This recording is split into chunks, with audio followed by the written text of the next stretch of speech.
अंग्रेजों के बनाए हुए आपराधिक कानूनों के स्थान पर 3 नए कानूनों के प्रारूप पर विचार विमर्श कर रही संसदीय समिति एक मत से किसी नतीजे पर पहुंच रही है या नहीं, यह आजकल में स्पष्ट हो जाएगा।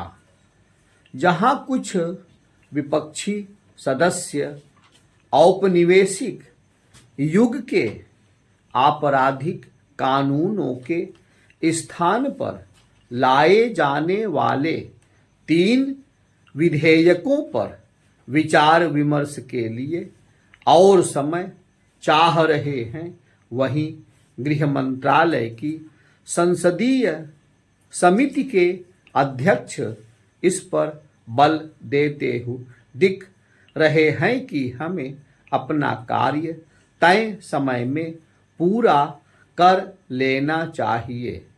ध्यान रहे कि इस समिति को भारतीय न्याय संहिता, भारतीय नागरिक सुरक्षा संहिता एवं भारतीय साक्ष्य अधिनियम के मसौदे पर विचार विमर्श के लिए 3 माह का समय दिया गया था। चूंकि यह अवधि पूरी होने वाली है, इसलिए समिति को अपनी रपट सौंप देनी चाहिए। इन विधेयकों पर विचार विमर्श के लिए 3 माह के समय को कम नहीं कहा जा सकता, इसलिए और भी क्योंकि इन तीनों विधेयकों के प्रारूपों पर पहले ही व्यापक विचार विमर्श हो चुका है। इन विधेयकों पर विचार की प्रक्रिया पिछले लगभग 4 साल से चल रही है। यह संभव है कि क्रांतिकारी परिवर्तन लाने वाले इन विधेयकों के कुछ प्राविधानों पर विपक्षी दलों के सदस्यों की अलग राय हो, लेकिन उचित यही है कि आम सहमति से किसी नतीजे पर पहुंचा जाए। इस पर कोई दो राय नहीं हो सकती कि अंग्रेजों के बनाए हुए आपराधिक कानून अब एक बड़ी हद तक अप्रासंगिक हो चुके हैं और वे व्यापक बदलाव की मांग कर रहे हैं। यह ठीक है कि इन कानूनों में समय समय पर थोड़े बहुत परिवर्तन किए गए, लेकिन वर्तमान में वे भी अपर्याप्त सिद्ध हो रहे हैं। इसका एक कारण यह है कि अंग्रेजी शासकों ने इन कानूनों का निर्माण अपने हितों की रक्षा करने अर्थात भारत पर येन केन प्रकारेण शासन करने के लिए किया था। इन कानूनों का उद्देश्य न्याय देना कम बल्कि दंड देना अधिक था। अंग्रेजों के बनाए कानूनों के स्थान पर जो 3 विधेयक संसद के पिछले सत्र में पेश किए गए थे, उन्हें संसद के अगले सत्र में आम सहमति से पारित करा दिया जाना चाहिए, क्योंकि पहले ही बहुत देर हो चुकी है। इन विधेयकों को संसद में प्रस्तुत करते समय गृह मंत्री अमित शाह ने यह कहा था कि इनसे त्वरित न्याय के लक्ष्य को पाने में आसानी होगी।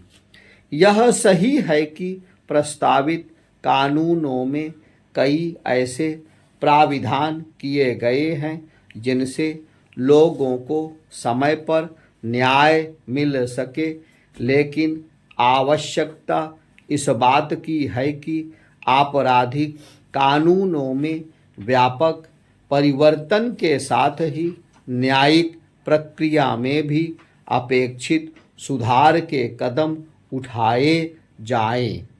यदि न्यायिक प्रक्रिया पुराने ढर्रे पर चलती रहती है तो फिर तारीख पर तारीख के सिलसिले को रोकना संभव नहीं होगा।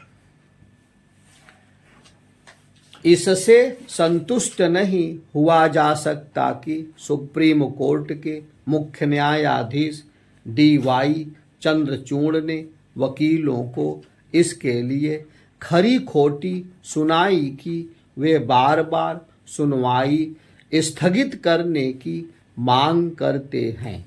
प्रश्न यह है कि सुप्रीम कोर्ट के न्यायाधीश इस तरह की मांगों को स्वीकार ही क्यों करते हैं?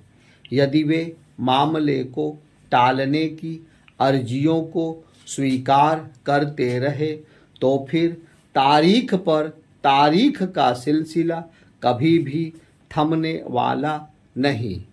भले ही मुख्य न्यायाधीश यह कह रहे हों कि वे सुप्रीम कोर्ट को तारीख पर तारीख वाली अदालत नहीं बनने दे सकते, लेकिन सच तो यह है कि कई मामलों में वह इसी तरह की अदालत नजर आती है। यह आश्चर्य का विषय है कि मुख्य न्यायाधीश यह मान रहे हैं कि सुनवाई टालने की मांगों के चलते त्वरित न्याय का उद्देश्य विफल होता है, और फिर भी स्वयं उनकी ओर से दिए गए आंकड़े यह बता रहे हैं कि प्रतिदिन औसतन 150 स्थगन पत्र दिए जाते हैं। आखिर उन्हें स्वीकार ही क्यों किया जाता है? उन्हीं की ओर से दिए गए एक अन्य आंकड़े के अनुसार पिछले 2 माह में वकीलों ने 3688 मुकदमों में स्थगन का अनुरोध किया। यह चिंतित करने वाला आंकड़ा है कि केवल लेकिन ऐसे आंकड़े पेश करने मात्र से बात बनने वाली नहीं है।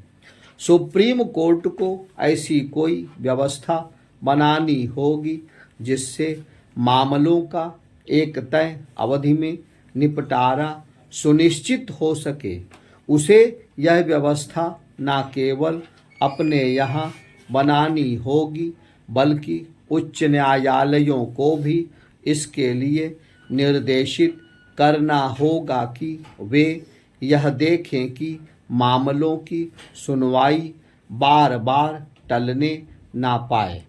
इसी तरह उच्च न्यायालयों को निचली अदालतों में भी तारीख पर तारीख के सिलसिले को थामने की व्यवस्था बनानी होगी। ऐसी व्यवस्था बनाना इसलिए आवश्यक है क्योंकि निचली अदालतों से लेकर सर्वोच्च न्यायालय में लंबित मुकदमों की संख्या 5 करोड़ के आंकड़े को पार कर गई है। निसंदेह इसका एक कारण संसाधनों का अभाव है, लेकिन यदि इस कारण का निवारण हो जाए और फिर भी तारीख पर तारीख का सिलसिला कायम रहे तो त्वरित न्याय का उद्देश्य पूरा होने वाला नहीं। सुप्रीम कोर्ट को न केवल तारीख पर तारीख के सिलसिले पर विराम लगाने के लिए आगे आना होगा बल्कि न्यायिक तंत्र की अन्य खामियों को दूर करने के लिए भी कदम उठाने होंगे। उसे यह सुनिश्चित करना होगा कि उसके निर्देशों एवं सुझावों पर समय रहते और सही ढंग से अमल हो। इसकी अनदेखी नहीं की जा सकती कि हाल में NCLAT